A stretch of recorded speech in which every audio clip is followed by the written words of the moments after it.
Hey guys, welcome back to my channel. With this setup, I feel a little bit like an anchor who's about to give you some news, but the news is my notebooks. Today I wanted to sit down and talk about how I organize my life with the help of only 3 notebooks and the way I simply put everything that is happening in my mind and in my life on paper. But before we begin, I actually want to talk a little bit about why paper analog notebooks are so much better than any digital program, any digital software you can find, at least from my own experience. I mean, I tried Notion, I tried some to-do lists and note-taking apps and simple documents or whatever, but I always come back to good old paper. And I think it is mostly about the flexibility, because the flexibility that the notebook, the plain paper and a pen gives me when it comes to shapes and places where I want to create something. It's like my imagination is not limited to anything. It's just a flow of mind, and I like it so much. And again, I've never been able to find the same thing in the digital world. Also, I feel like with notebooks, you have to write slowly than on the laptop or on your phone. And when you write slowly, you actually give way more thought into what you're writing. Like take journals, for example. When you journal on paper, you might come across the situation where you have so much thoughts in your mind, but then the speed of your writing is sort of limited. And then in the end, you will end up really thinking through what you put on paper, what is going on in your mind. This is such a meditative experience, and I also enjoy it quite a lot. It's just, talking about experience, it's just so nice to have a notebook, to open it up, to touch it with your hands. I don't know if some of you are those who don't like digital books, but only prefer like good old paper books, then I think you know what I'm talking about. But when you open a notebook, you take a pen and you start writing down some things and it just comes out on paper. It's just so beautiful. It's just a beautiful, amazing experience that I enjoy so much. But if you have other thoughts, if you maybe have experience using digital platforms for journaling, notes taken, to-do lists and whatever, please share with me. Like maybe you can recommend something that gives the same flexibility and also a nice experience. I would be really happy if you do, because I'm open to trying new things and it's not like I'm just super limited to notebooks. But again, so far I haven't found anything better. So the first one is my pocket notebook, and I love my pocket notebook so much. This is already the second one that I'm using since the beginning of the year. If you haven't seen my video about how this little guy helped me fix my scrolling addiction, I will try to link it somewhere over here. But anyways, pocket notebooks are just beautiful inventions. They are so small, yet they can store anything you want. When it comes to me, I usually use pocket notebooks to store my random chaotic ideas. For example, video ideas for YouTube, you can find it over here. Or even like small plans or scenarios that I come up for with the videos, also here. Like what I'm talking about right now is written exactly on the last page of my notebook, like that. Then I have my to-do lists or grocery planning sometimes, or for example, I'm going on a trip soon and I would write down all of the things that I need to buy or get before the trip in order for it to go smoothly. I also still use the pocket notebook for my morning pages, where I first affirm a bit, allow myself to believe that the day is going to be beautiful and amazing. And also I always write down my dreams if I remember them, and small to-do lists. And when it comes to to-do lists, I like creating small to-do lists for like random days, allowing myself to just visualize what are the things that I need to do, and then I follow it around.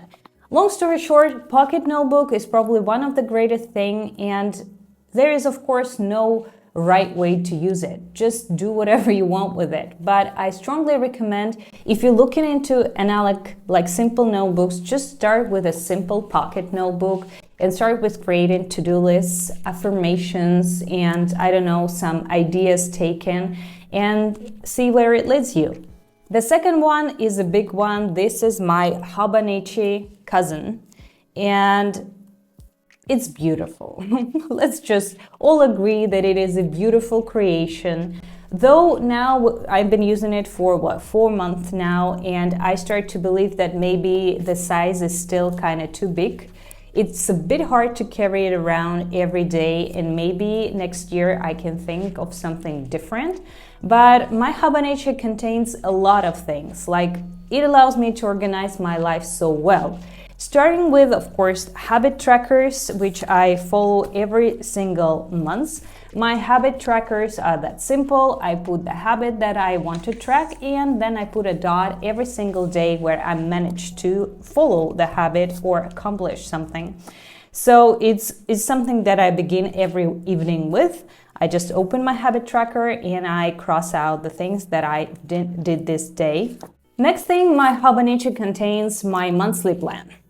You've seen it before, but my monthly plan, I use that for putting down all of the things that I have planned, meaning like some massages, appointments, meetings, or any really thought of things like that. I really like to put it into this monthly calendar overview.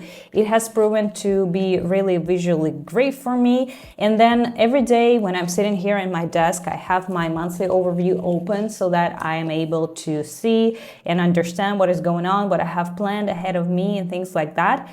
And also I use this spread to put my monthly goals, the one that you guys see every month when I put my monthly reset videos, which the May reset video is coming up really soon, so stay tuned. And then we have weekly spread in Hobinichi. Weekly spreads I use for meal planning or meal tracking, and this has proven to be a really great thing because I managed to overcome, I guess, my sugar addiction with the help of it, because tracking your meals or planning them ahead allows you to be so mindful about what you do. Also, I have my small to-do list for the week over here, and sometimes I track the weather or my subscriptions on YouTube or my steps count, things like that. But I wouldn't lie, weekly spreads are not my favorite ones. Sometimes I feel like really lazy filling them in. And for example, this week I've been really lazy and I only have one record over here. And what I have actually written here is the quotes. The quotes from nice books that I just have here on my table. Here is the book, and it simply contains like lots and lots of short stories and quotes and nice things. And I opened a random page and I found the quotes that I like, and I decided to put them down and think about them a little bit and reflect on them a little bit. So this is what you can actually do as well. And then of course we have like actual journaling spread. On my journaling spreads, I like to put down always the gratitude block, 5 things that I'm grateful for today, and also a I'm proud of myself log, where I put things that I'm proud of doing that day. And then goes just a writing down of what has happened during the day, but mostly what I feel about it, or how it made me feel, like what are the things that concerned me, disturbed me, made me emotional, and things like that. Some of the insights from my therapy. So it's all over here, and oh my god, it's so beautiful. Again, the experience of writing that down can only be beaten by the experience of going back and looking at it and rereading them, all of the entries, and it's just so nice and fun, and I don't know, I guess I like it a lot. Also, at the back of Hobinichi, I have this My 100 where I put the list of the books that I've read, and I had a goal of 77 books this year, and God, I am behind, but this is not a big deal, right? So anyways, this is Hobinichi. It is beautiful, it is amazing, it is a nice planner. Mostly I want to use it for journaling, and I would advise you doing so if you feel like journaling, and combining it with habit trackers and meal planning. It's a nice way to organize your personal life, to keep it all in one place and be able to like go back and understand what was going on with you over the time. And the last but not the least, this is my work-related notebook. It is actually plain Muji notebook, you see. There's nothing going on over here. At the beginning of the year, I started using the one with the dates, and it actually annoyed me in so many ways because it limited me to putting only to-do lists for a given day in a given like section, and I prefer like having more like freedom and flexibility of what I'm doing. So I like to keep my work related tasks and personal tasks separated. I don't know if that's a good practice, a common practice, but that's the way I do it.